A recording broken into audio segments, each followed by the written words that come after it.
La force dans le geste sportif est une qualité conditionnelle.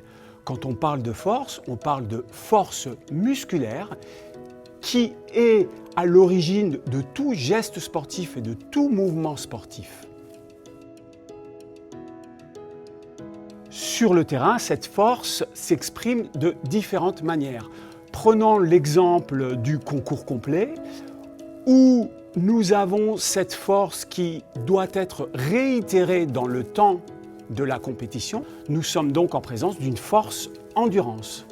Ici, un exemple de travail de force endurance où le but est de mobiliser une charge moyenne durant une période déterminée. Ici, on parle de séquences de 15 à 60 secondes que l'on va répéter plusieurs fois.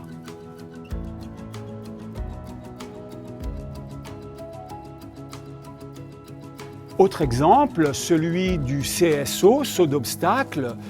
Le cavalier doit faire preuve de force sous une contrainte de vitesse, c'est-à-dire son geste doit être exécuté dans un temps court. Nous avons donc cette force mêlée à la vitesse qui peut être considérée comme une force explosive. Notre principe de force-vitesse est travaillé de la manière suivante, avec des charges dites légères, seulement l'athlète devra mobiliser cette charge le plus rapidement possible. Dans la discipline du dressage, cette force se met aux qualités de coordination de l'athlète, la force au service de la souplesse, de l'adresse et de l'équilibre.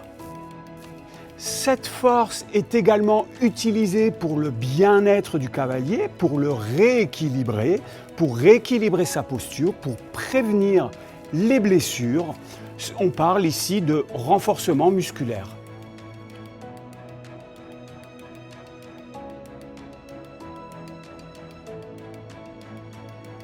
On parle également de force combinatoire. Cette force va être combinée avec d'autres qualités physiques. Par exemple, ici, l'équilibre, ce qui nous permet ensuite d'améliorer justement ce travail de force fait à la salle de musculation. On parle de transfert pour améliorer justement ce transfert entre les qualités développées à la salle et bien évidemment les retrouver sur le cheval.